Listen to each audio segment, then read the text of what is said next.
আপনাদের ভাইয়া ফ্রেশ গরু মাংস নিয়ে আসলো শুক্রবারের দিন। ওই গরু মাংসটাই আমি পাটাতে ফ্রেশ মশলাটা পিষে তারপরে গরু মাংসটা রান্না করে খাওয়ালাম। হ্যালো এভরিওয়ান, সবাই কেমন আছেন? আশা করি সবাই ভালো আছেন। আলহামদুলিল্লাহ আমরাও ভালো আছি।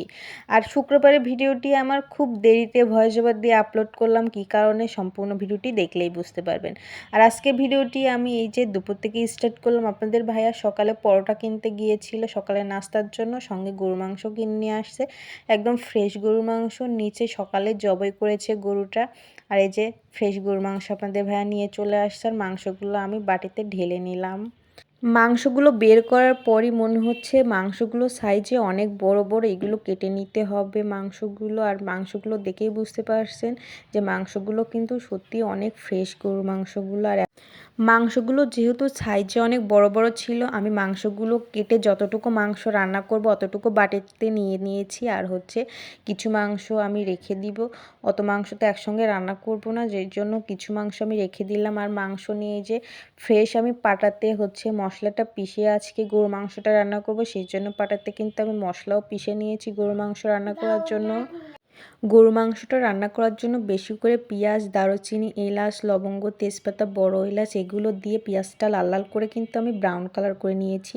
আর এই যে তারপরে যে বাটা মশলা, তারপরে এই যে গুঁড়া মশলাগুলো অ্যাড করে দিলাম, হলুদের গুঁড়া, মরিচের গুঁড়া, ধনিয়ার গুঁড়া, টেস্ট অনুযায়ী লবণ, আর সঙ্গে সামান্য পানি দিলাম। দিয়ে এখন মশলাটা ভালো করে কষিয়ে নিতে হবে।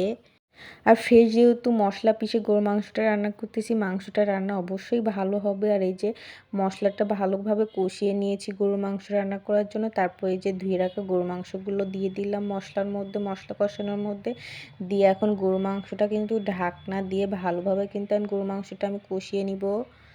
এই গরু মাংস কষানোর মধ্যে কোনো আমি পানি ইউজ করিনি। মাংস থেকে যে পানি উঠছে এই পানিতেই কিন্তু গরুর মাংসটা আমি ভালোভাবে কষিয়ে নিয়েছি। আর এখন ওই যে মাংসটা কষানো হয়ে গিয়েছে, তারপরে যে ঝোলে পানি দিয়ে দিলাম। এই পানিতেই কিন্তু গরু মাংস আর আলুটা কিন্তু সিদ্ধ হয়ে যাবে। আর এখন নেড়ে কিন্তু আমি গরু মাংসটা কিন্তু পুরোপুরি রান্না করে নিব। গরু মাংসটা কিন্তু একদমই আমার কমপ্লিট হয়ে গিয়েছে। আর যেহেতু আজকে দুপুরে আমি শুধু গরু মাংস রান্না করতেছি, সেই জন্য এটুকু ঝোল আমার লাগবে। আর মাংস রান্নাটা কিন্তু সত্যিই অনেক মজা হয়েছিল। কালারটা কি সুন্দর এসেছে তাই না? আপনারা দেখেই বুঝতে পারতেছেন। আর এই যে এখন দুপুরে খাবার খাবো। আজকে দুপুরে খাবার গরুর মাংস, তারপরে সঙ্গে হচ্ছে এই যে টমেটোর সালাদ আর পেঁয়াজ আর কাঁচামরিচ, এইগুলো দিয়ে আজকে দুপুরে খাওয়া দাওয়া। আজকের মতো ভিডিওটি এখানেই শেষ করলাম। আর শুক্রবারে আমার এই মিনি দুপুরের ব্লগটা আপনাদের কাছে কেমন লাগলো অবশ্যই কমেন্ট করে জানাবেন। আল্লাহ হাফেজ।